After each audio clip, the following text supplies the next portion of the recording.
নির্বাচনের ফল থেকে স্পষ্ট মুর্শিদাবাদ এবারও বামেদের দখলে এলো না। সেখানে জিততে পারলেন না মোহাম্মদ সেলিম। ভেবেছিলেন তো রেজাল্টটা পক্ষে যাবে? অবশ্যই ওটা রাজ্যের মানুষ, আমাদের বামপন্থী কর্মী, কংগ্রেস কর্মী, তোমাদের অনেকেই এর একটা ধারণা ছিল।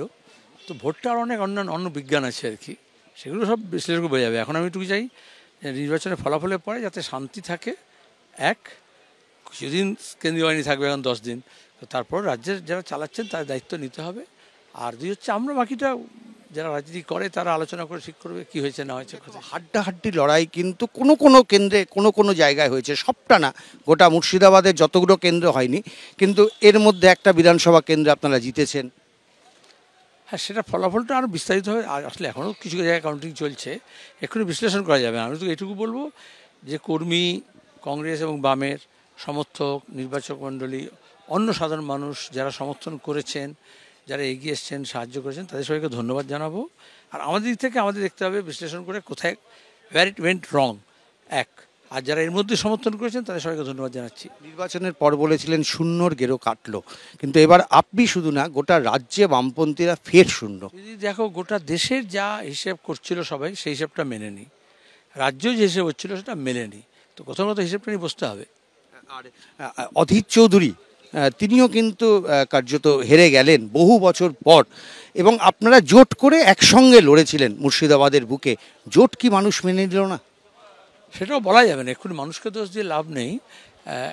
আমাদের একটু খারাপ লাগছে যে মুর্শিদাবাদে অধীরবাবুর যেতে উচিত ছিল বহরমপুরে, এখনও আমি মনে করি, কারণ উনি তো এখানে একদম ওতপ্রোত হয়ে যুক্ত আছেন এই জেলার সঙ্গে।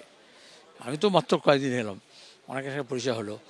আর তৃতীয়ত হচ্ছে যে তোমার গিয়ে এটা মুর্শিদাবাদ আলাদা বলে কিছু হয় না, গোটা রাজ্যের একটা প্যাটার্ন এটা দেখা যাচ্ছে, সেটা দেখতে হবে। মানে জোট না করলে কি ভালো হতো সেলিমদা? এখন কি মনে হচ্ছে? কনক্লুশন করা যায় না। আইএসএফ একটা ফ্যাক্টর হলো, কারণ অনেকগুলো জায়গায় দেখা গেল। অবশ্যই যে জোটটা আমরা চেয়েছিলাম সেটা হলে হয়তো একটা দাঁড়াতো, লোকের কাছে আরও বিশ্বাসযোগ্য হতো।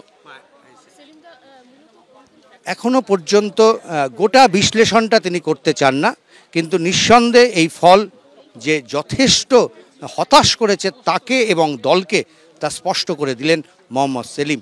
ক্যামেরায় শান্তনু দত্তের সঙ্গে উজ্জ্বল মুখোপাধ্যায়, এবিপি আনন্দ, বহরমপুর। জয়টা আমাদের সময়ের অপেক্ষা ছিল। আমরা মুর্শিদাবাদ জেলায় যেদিন আমরা টিকিট পেয়েছিলাম, তার পরবর্তী পর্যায়ে আমরা যখন মানুষের কাছে এসেছিলাম, মানুষ যেভাবে আমাদেরকে আপ্যায়ন করেছিল, সেদিনই বুঝতে পেরেছিলাম যে মুর্শিদাবাদের রেজাল্ট আমাদের ভালো হবে। এবং আমাদের নেত্রী মমতা বন্দ্যোপাধ্যায়কে আমরা অসংখ্য ধন্যবাদ, অভিনন্দন জানাই। এই কারণেই তিনি যেভাবে মানুষের উন্নয়নে কাজ করেছেন এবং প্রতিটি মানুষ তার সুফল পেয়েছে, তাই বাংলার মানুষ উজাড় করে তাকে ভোট দিয়েছে। আপনার বিরুদ্ধে মোহাম্মদ সেলিম, সিপিএমের রাজ্য সম্পাদক, অত্যন্ত হেভিওয়েট একজন প্রার্থী, তিনি প্রতিদ্বন্দ্বিতা করেছেন।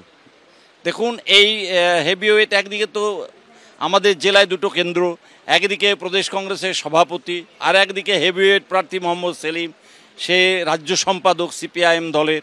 দুজন যখন জোট বেঁধেছে তখনই আমরা বুঝে নিয়েছি এ জোট মুর্শিদাবাদের মানুষ মেনে নেবে না। এই কারণেই নেবে না, কারণ দীর্ঘ 34 বছর যেভাবে আমরা কংগ্রেস করেছি, আমরা প্রতিনিয়ত থানা ঘেরাও, এসডিও ঘেরাও, ডিএমএ ঘেরাও লেগেই থাকতো আমাদের, এবং সেটা নেতৃত্ব দিত অধীর চৌধুরী। বিরোধীকে যে অন্যায় করে আমাদেরকে এভাবে অপদস্থ করছে, কারা তারা? সিপিআইএম দল। আর সেই সিপিআইএম দলের সঙ্গে যখন অধীর চৌধুরী ঘাটচালা বাঁধছে, তখন সহজে আমরা বুঝতে পেরেছিলাম এ নৌকা আর কূলে ভাসবে না। অধীরের গড় মুর্শিদাবাদ, সে অধীর চৌধুরীকে নীল করে দিয়েছিল। স্বাধীনতার পরে প্রথম মুর্শিদাবাদ জেলায় নীল হয়ে গেল কংগ্রেস। আপনি যখন অধীর চৌধুরীর প্রসঙ্গ তুললেন, একসময় আপনি অধীর চৌধুরীর একেবারে মানে সঙ্গী বললে ভুল হবে, চোখ বন্ধ করে যাকে অধীর চৌধুরী বিশ্বাস করতেন তিনি হচ্ছেন আবু তাহের খান।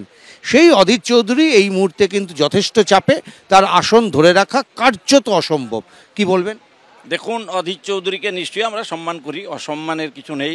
আমরা দীর্ঘদিন একসঙ্গে রাজনীতি করেছি, এই জেলায় আমি কংগ্রেসের প্রেসিডেন্ট ছিলাম, সুতরাং আমি দীর্ঘদিন দল পরিচালনা করেছি, বারবার এমএলএ হয়েছি কংগ্রেসের। কিন্তু যেদিন অধীর চৌধুরী বেশি সিপিএমের সঙ্গে মাখামাখি শুরু করেছে এবং সিপিএমের হাত ধরেছে, সেদিন থেকেই আমরা ওর কাছ থেকে সরে এসেছি। 2016-তে যখন আপনাদের জোট হয়েছিল, যে জোটের আপনি বিধায়ক ছিলেন, সেখানেও কিন্তু অধীর চৌধুরী সিপিএমের সঙ্গেই হাত মিলিয়ে জোট করেছিলেন এবং সেই জোটের আপনি বিধায়ক ছিলেন। হ্যাঁ, তারপরেই তো আমরা বুঝতে পেরেছি যে না, এটা আমাদের ভুল সিদ্ধান্ত হচ্ছে।